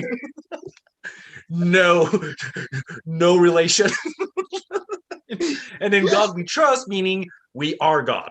This is the unit of moral. So it becomes a moral unit, not just a monetary unit. It's how much money you have is how much people owe you. And so, you know, it's fascinating because when I read that, I was like, wait, what? He's right. It's on the bill. Yeah. You don't even hide it. I found something interesting too, way back when, and it's not even way back when. It reminds me again of sharecropping. You know, you get a little piece of land, they give you a little piece, and you're supposed to work off the debt, the cost of that land, but you never work it off. It's been going on forever. You owe a debt. You don't have the money. I'll take your kids. And guess what? The kids are going to be ours. We own them until this debt is paid off, and they make it so the debt's never paid off. It's the same slavery, sharecropping, crazy that's been going since the beginning of time. You know, and the Biden. They just changed the names. Yeah. It just changed the names of it, and they owe you. Yeah, and it just. That's why I remember my godmother always telling me, be careful who you accept something from, because a gift is not always a gift. And that's why I think today I don't want to owe anybody anything. I'd rather eat water, bread, grow me a string bean. and and just be self-sufficient. It's because just the thought, and you're right, Rick, just the thought, because I feel like I'm enslaved to you if you do anything for me, because I don't know if you're doing it because you're just simply a cool person, or it's to stroke your ego, that's where the money comes in. Where there's Most one case where there's one say, and I think it's the only say in the history of philosophy, religion, and it's surprisingly in a religion of oppression if you think about it. right. So probably they modified what Jesus Christ actually said a lot over the centuries while rewriting it. Remember, when you do charity, do as such as your left hand ignores what your right hand is doing. Yes. And it's a symbol because the right is the part of reason, God, and the left is the real world, matter, etc. In ancient symbolism. In other words, your personal interest should not know what you do in the name of God. So when you give money, and since I was a child because of that, we were raised like that, Yes. we throw the money like that to homeless people without looking at them, not because we're ashamed, but because we want to be like, we didn't do anything. Nothing happened. No, I'm not the guy who gave you the bill. Never thank you. You don't, and also in France, they find out disgusting Catholics that in America, you get tax breaks if you give charity. That's a reward. You shouldn't be getting a reward for giving money. You should still be paying the same taxes. You're giving. You're not expecting. You should never. You're like, close your eyes, pierce your. I think there's another say. You cut. Cut your tongue if you brag about charity. If you are to brag about charity, cut your tongue, pierce your eyes so you don't see what you do, or something like that. It's really the idea that you shouldn't. Charity is not even charity; it's natural order. Society makes things like, okay, it's a social contract. So can I move away from the contract? And can I just go and eat the raccoons I want, like an animal? But no, because you can't do that. The forest belongs to the city. Wait, I can't live in the forest naked. And if I die, it's my problem. Okay, no problem. I don't pay taxes. No, you can't do that. So where do I go? You can't go anywhere. You have a social security number? I don't want one. You have one, but I don't. Right. No, you can't. You can't go anywhere. You can't be self-sufficient. It's not true. In a world where you can't. Everything is owned, private property. So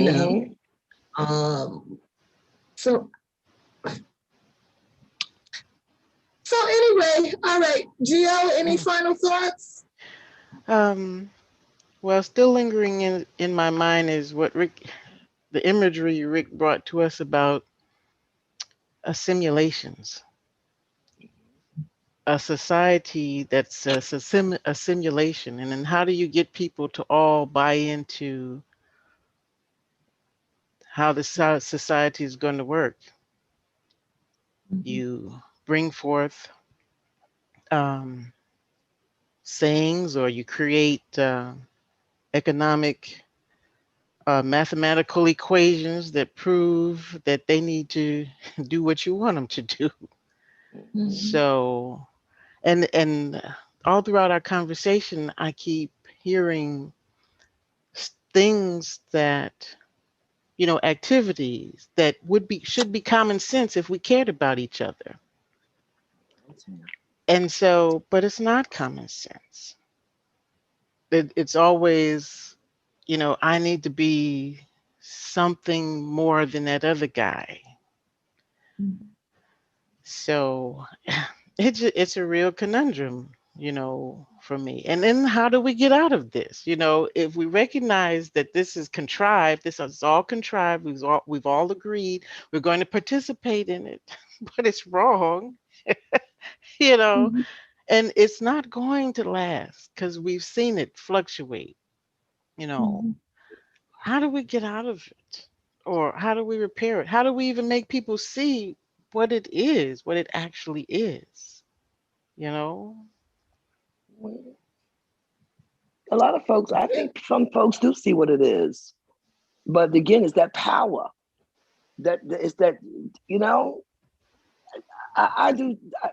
I have some faith in humanity. And I really believe that a lot of folks do see it, but it's still that power, that tug of war. Remember, you got to belong. You have to belong. And the fear of not belonging is powerful. And we read Caste. Look at families. That's why I really don't like a lot of traditions, Because for me, traditions did not work. It's dead back. Because even when it was wrong many times, the family still goes along with the wrong. They still condition the rest of the family to go along with the wrong. So, you know, it's just so powerful. I mean, it is really powerful. There's So also that's the why fact it's so that hard.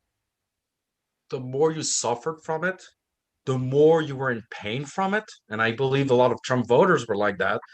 Yes. Pain from the American dream. The least capable you are to say it was all a dream. So, no, you're going to go crazy. If I tell you this is a simulation, I need the simulation. Okay. I suffer too much to be in that simulation. I suffer too much to be at this position. I don't want to hear it. I don't care. I don't care. Yep. Leave me alone. It's that kind of, you know, like Paul on the road of Damascus. Yes. You know, I kind of push it to the ground and scare the shit out of you to realize that you're killing innocent people. Yes. It takes Moses. Moses tries to put people don't realize in the passage. It was explained to that to me by a rabbi. When Moses asks God's name and God says, "I am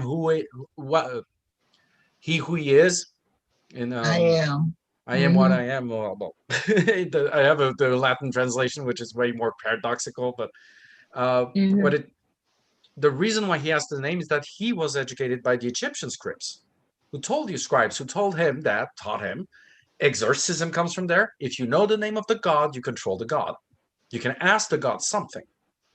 You have the god under your power. The name of the god is the power of the god.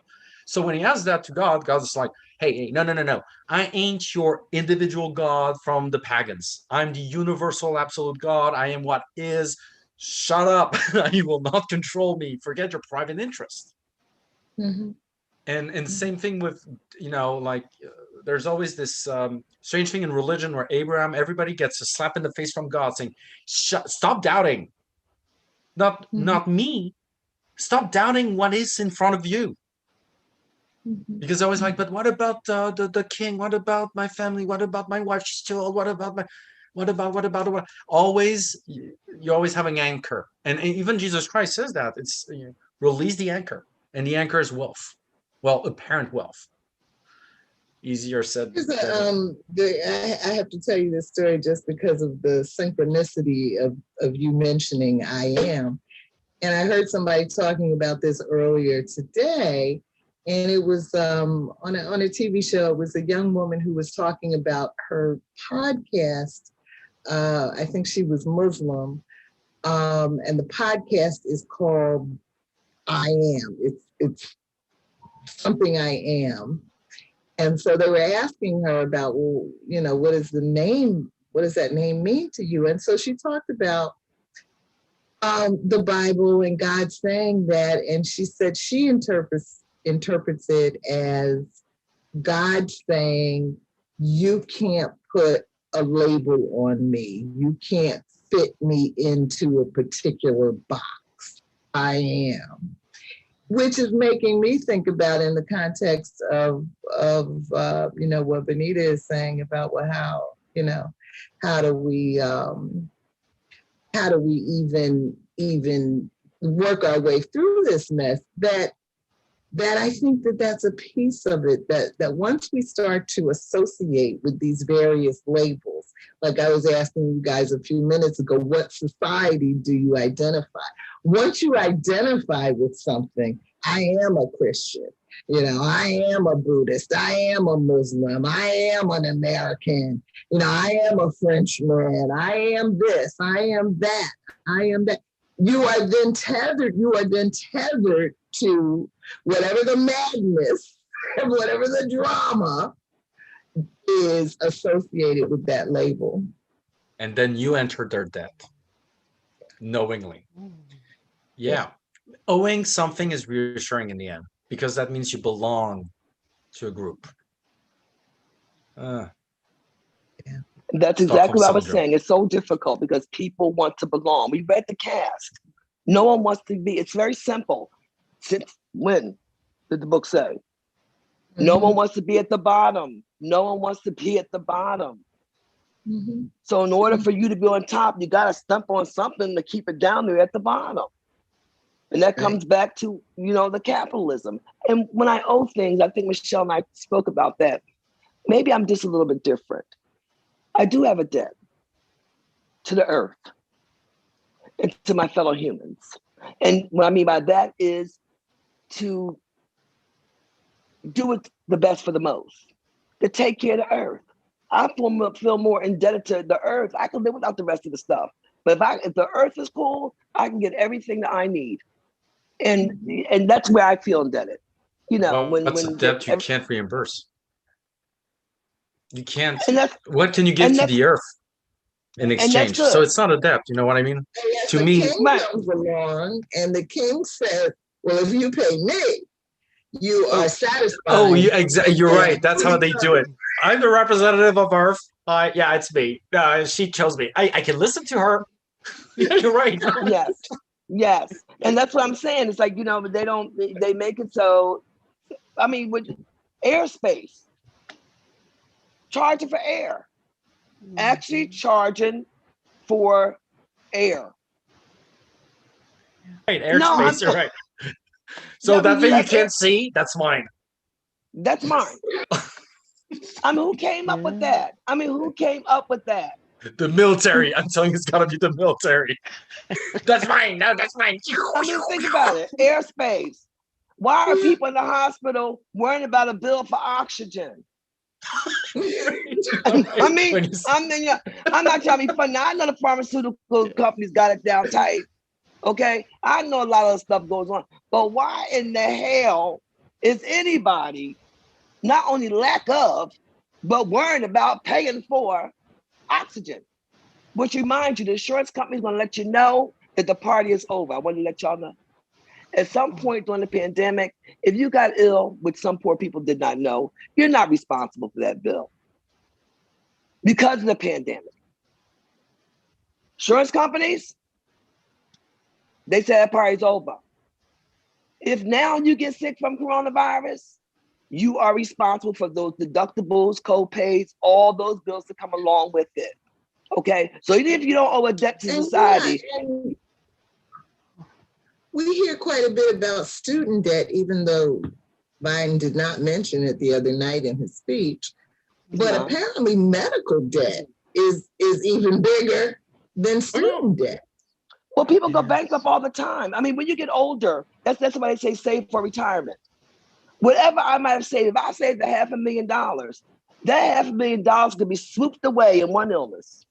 Yep. And not even a major, surgery or operation. I'm not talking about heart transplant. That costs you the millions. I'm talking about one illness. You broke your hip. You broke your hip. There you go. So yeah, medical debt is enormous. It's absolutely enormous. But I just want to let you know, the insurance companies let people know it's all over with now. Telemed, before there was no, you had to pay a copay and all that happy stuff during the pandemic. But I think a lot of them stopped it on this March. They're letting you know now that if you get sick, it's on you. So even if you don't owe a debt to society, keep the mask on your face. Just think about that bill. That debt that you're gonna be right. The debt that you're gonna be paying that hospital, not an insurance company. The hospital, okay, that you will never ever pay off. And they don't want your kids. They do not want your kids. Don't even worry about it. They don't take kids at the hospital. That reminds me of who was that? It was a First Nation chief in the 19th century. So the cavalry and the federal government comes into his, I don't know where he was. I think it was North Dakota or somewhere like that near Canada. And they're like, okay, we'd like to buy your land. We got a good deal. You want a drink? And the guy wrote a letter back saying, we do not understand what you call selling land. This guy is above me, but not in me, not to me. And he starts explaining, the trees grow even if I die. So they're not really mine. And he goes on, we can sell it to you. We just don't know what it means. So they're at a loss. The guy in letters at a loss saying, so we understand what you could you not kill us? Because we don't know how to tell you we can't sell you the land, but we'd still like to live here. Because if he's clever enough to realize that saying we can't sell it to you, it doesn't belong to anybody, the white man's going to be like, so we can make it ours now. Right. Oh, that's spiritual. Wait, no, they were like, wait, nobody owns that? It's the truth. It's the truth. Wow. Well, I guess we're wrapping up still being in debt. Buy some airspace. For the airspace. I'm going to buy a little dot there. I haven't brought it up yet, but I'm sure as we go through this book, it will come up for me several times. But just the whole issue of reparations, I think we did talk about it a little bit in the first chapter. But, you know, I'm just thinking about that when you talk about the Native American story. Again, this question of, well, to whom, you know, what debts are legitimate? And who gets to say, and you know, and who gets to say what is an appropriate payment or repair for something that's been taken from you. I mean, you know, this I've been tripping this week. You know, Biden decides to recognize the Armenian genocide as a genocide, but you know it's stunning that a century has gone by. It's so late. Has been playing, you know, again with the gaslighting. It's just it's so late. Call it a genocide, but I guess it didn't really happen. And you know, it's also he wouldn't have done it if Turkey was still an ally, but it's also where. You know, the cynicism is behind it. It's also a way to tell Turkey, oh, you're with the Russians now. Okay, if one of your moronic ancestors, the Young Turks, moves around borders, we're going to arrest him and judge him for genocide. What?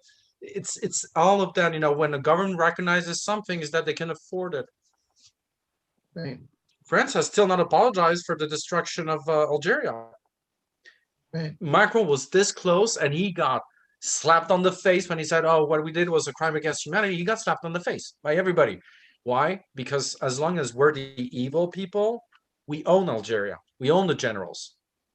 And so you deploy the phrase that I love from this chapter, mythological warfare. That's what Gio and I was talking about, the Wizard of Oz, before you guys got in. But I love that phrase because that is what we're actually talking about. Yeah, it's mythological warfare. Warfare. We're at war. No, we're not. Yes, we are. Shut up. We are. But if we don't call it that. But same thing with Tutsis and Hutus. I read another article about like, that. Oh, yeah. No, it's like Tutsis and Hutu.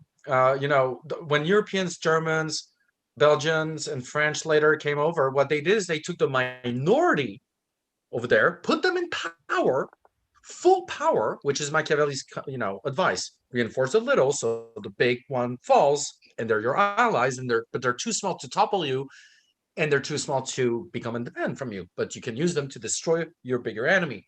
So that's how they did, and because of that, the resentment from the majority became so deep that they slaughtered them. You know, the minority slaughtered the majority because they were like, oh, we are superior.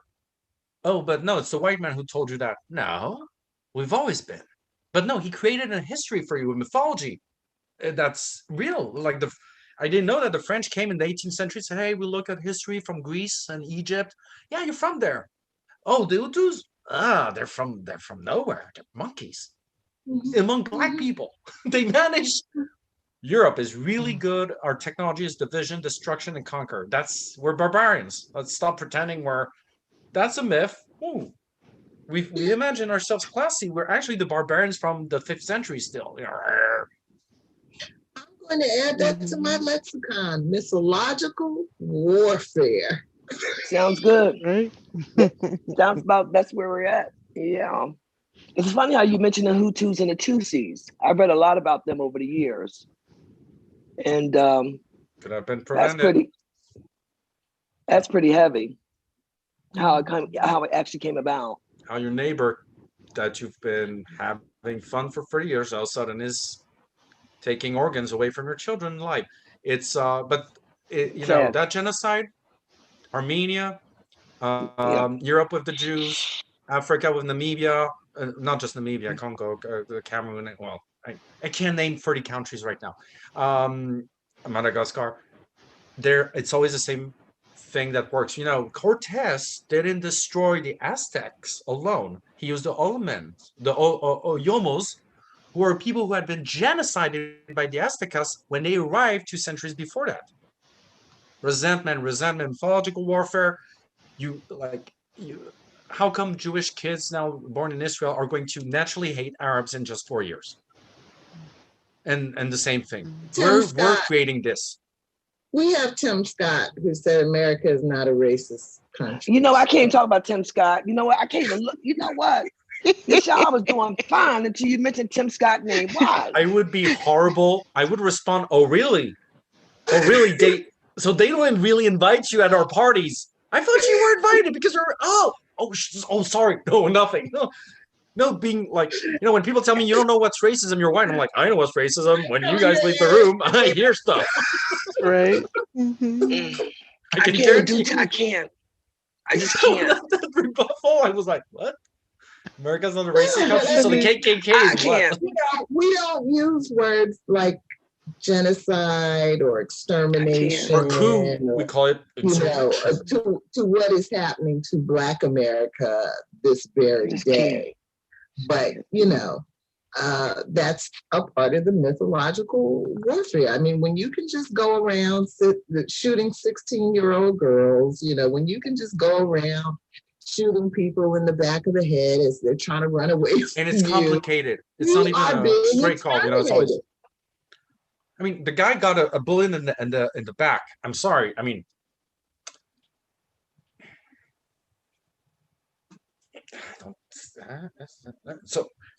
so they executed him, and also a girl with a knife going crazy. You don't shoot her. You're like, you're 16-year-old moving back. She's crazy. Bring in an ambulance. And where's her mother? You don't have to shoot her. And if she attacks you, just move. You're an adult. She's not going to kill you. Yeah, but not you don't even need to tase. You just need to pull back, look at her, be careful she doesn't move towards somebody else. Be a cop. Don't be like. Wait a minute. It was a good analogy that someone made the other day, and it's very true. Growing up in the city, teachers have had knives slung in public school systems, and not one teacher had to kill a student. Yeah. Not one teacher had to kill a student. Not one security guard had to kill a student that's failed. Now, how many times? I don't know. See, that's another thing. It's Alice in Wonderland that some of these people, families have created for them. You know, I guess they have that zip code that I don't know anything about. But the zip codes I do know about in the public school system, they were when I was younger. It just didn't start now. There was gang wars. There was kids brought knives to school. All kinds of stuff happened in the public school system. For those that are in denial, I ain't never heard not one teacher, not one time much. Let's call a damn cop. Anyways, okay, because they took care of that business. You got a knife, you know, it's like, give me that knife, I do something to you bad. Oh, okay. But suddenly a 16-year-old and she is failing life and you have to shoot her dead with all these cops around. You have to shoot her dead. Yeah. That is just murder. Yeah. That is out and out murder. But that's why I say what we're looking at is mythological warfare.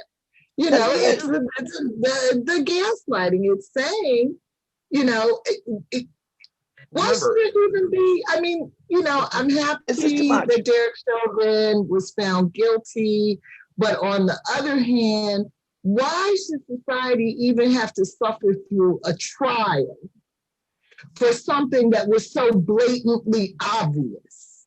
Because, again, there's two sets of things that people are fighting for. And listen to all that bullshit about, Yeah, heart trouble. Well, No, but I'm never, honestly, I'm never lying down in front of a car because this doctor raised awareness about the fact I could die by just inhaling a little amount of carbon monoxide. So, I was reassured to know the cop didn't kill that guy. Honestly, wow, it was a lot of bullshit. Let's make sure the cop's knee is not on your neck. No, because you're and he had a big heart. Right. The whole. but it's really sad though when you think about it. Again, there are people fighting for different rights. If we have rights, Harari actually says we don't have any more rights than the ant. But if you want to make believe that we have rights, right. We first have to, and even when we talk about reparations, you have to have folks around you that even recognize you're human first. Some people fight for equal rights. I keep reminding folks, I'm still fighting for human rights. So you can't talk about nothing until people realize you're human. Oh. Mm-hmm. And also, I mean, that's what happened to George. He wasn't considered human. That's why we had to go through all this trial. well, He's not considered human. What's surprising is that It's just disgusting. it's I'm so after the sick of it. fact that they try to find things that doesn't make him so-called human, because on this at the moment you're like, oh, all these far right guys, very first videos on George Floyd, which was Ben Shapiro or these idiots, was like, oh, that's unacceptable from the cop. And then later, oh, they learned he had drugs, and they said, so the cop, okay, we get it. No. And they did the same thing with Eric Garner. Of all people, Bill O'Reilly was shocked by the video. But then later, when they said, yeah, but he had a history of this, oh, okay, now I get it. People want to believe in the simulation. When the simulation bugs, they have a moment of honesty, and 2 seconds later, wait, here's your simulation's fixed. Oh, good, the video game's back on. Okay, cool. Oh, cops are good guys. Cops are good guys. Right. And that's why it's so difficult, because people jump on any bandwagon, and it's only a bandwagon. I know you heard that term before. With the bandwagon, whatever's going on at that time, people jump on that bandwagon, and then suddenly you don't hear about it anymore. Poof, it goes out into the air. That's when you don't have your own mind, and that's why they can convince us that money exists, that you need carousels and cookies. But I do need cookies. You need it. No, I disagree with that. That's a very outrageous statement. If you can live without cookies, Venita. I can live without a cookie. Because that's easy. That's very easy. That's an utopian statement. And I'm done. Cookies, you're against cookies. That's too radical for me. I'm not gonna allow cookies. I really do need my nylons, even if nobody's wearing them. I just need to have them in my life. Do you understand what I'm saying? Good. So we can work towards cookies without IOUs. Somebody builds the cookies every week for everybody. If somebody doesn't do it, then they it's back. We did it again. That's okay, Rick. I will pay my debt for some nylons. You understand what I'm saying? Cookies. That would be an interesting economics problem. Because Your money is cookie. So you actually have to eat it. You have there's an expiration date. So you need to find somebody to get your cookie in exchange of another cookie. The cookie world. We all have our priorities in life, okay? Cookies. And mine is pair of nylons. I'm gonna go buy some cookies after we're done. It's a nylon it cookie works, exchange. Capitalism works. Nylon exchange. That's right. Cookie exchange. That's right. It's so sad. I almost feel shame behind that. I almost feel shame. Not quite, but I almost feel shame. Almost. Why? There are no children somewhere in a sweatshop working, making nylons. And It's a painless enterprise. Well, it's a painless enterprise. I like that. I find it very offensive. The idea of sweatshops in Asia, they're no longer like that. You say sweatshops in Ethiopia because that's where the Chinese put their sweatshops now. We got sweatshops right down here in Manhattan. What the you Chinese talking are about? too rich to work in sweatshops. Yeah. So what is after Ethiopia? Because once Ethiopia has developed, where do they go? Europe. Come back to America. That's why I said. That's why they want to bring the jobs back here so they can reinstitute slavery. What do you think they're saying? Oh, it's already the case with how they tell you, okay, if you want to work here, you're arrested? Okay, if you want to work here, you owe me, I'm giving you a chance. Don't disappoint. You hear that a lot in America, like, hey, yes, you do. Fuck you. I'm qualified. Do you need me or not? There you go. You ain't my friend or my father or whatever. I don't care. Do you need my services or not? And are you willing to pay me for that? It's a fee, not a debt. They don't want to pay Oh. us. See, they don't want to pay Americans. They don't want to pay Americans because, you know, a loaf of bread is $5. So they don't want to pay us. And what people don't understand, and it's unfortunate and it's sad, and some people will get offended, but it's a fact. The Asians are the next set. It's the new set of folks. Remember, they got that visa, HB1 visa. You have it as long as, and employers are sponsoring it. Check that out. They're the sponsors now. So either you are going to take this money for this technology job that you have, and you're going to take this temporary insurance, and if you make a wrong move, I'll snatch it right back. Because the employers are the sponsors. I worked through a sponsor in Canada. I know. You can't leave, and you can't do shit. You can't complain. And you can't complain because if you complain, well, not to say you can't run out of Asians. A lot of Indian engineers and Pakistani engineers in Bangladesh are under HPI-1 and visa, and that's why when they got their citizenship, people are like, "Why do you become a cabbie or Uber?"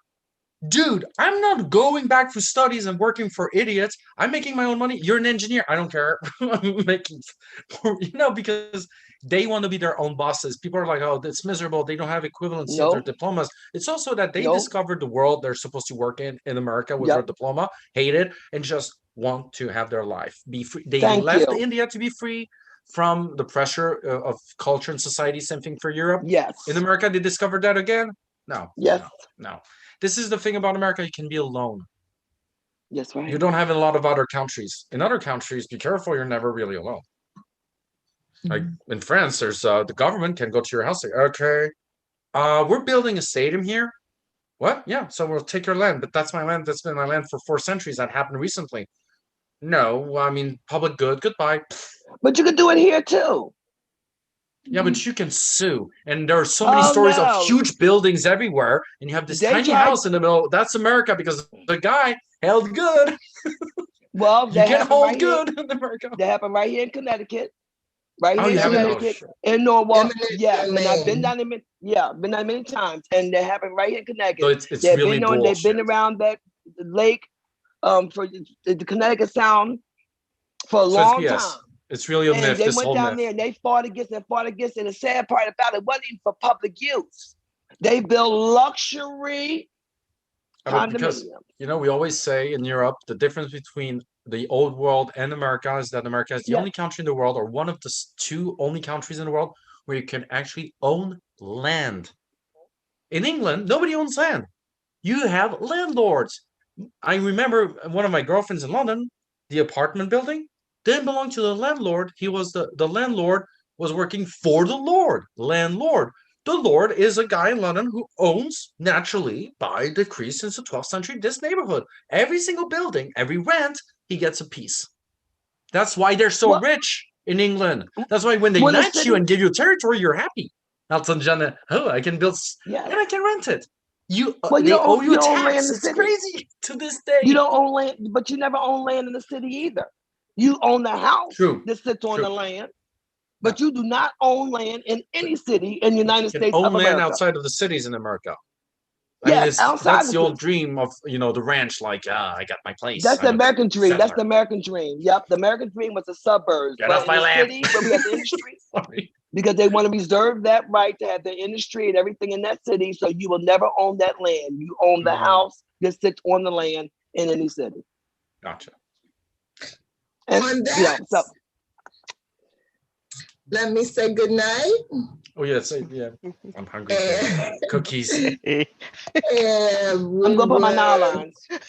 We will see you next week reading our story together, and Venita's going to model her nylons, which I think are made, Venita, with some kind of plastic that never leaves the earth. So you do owe a debt to the earth.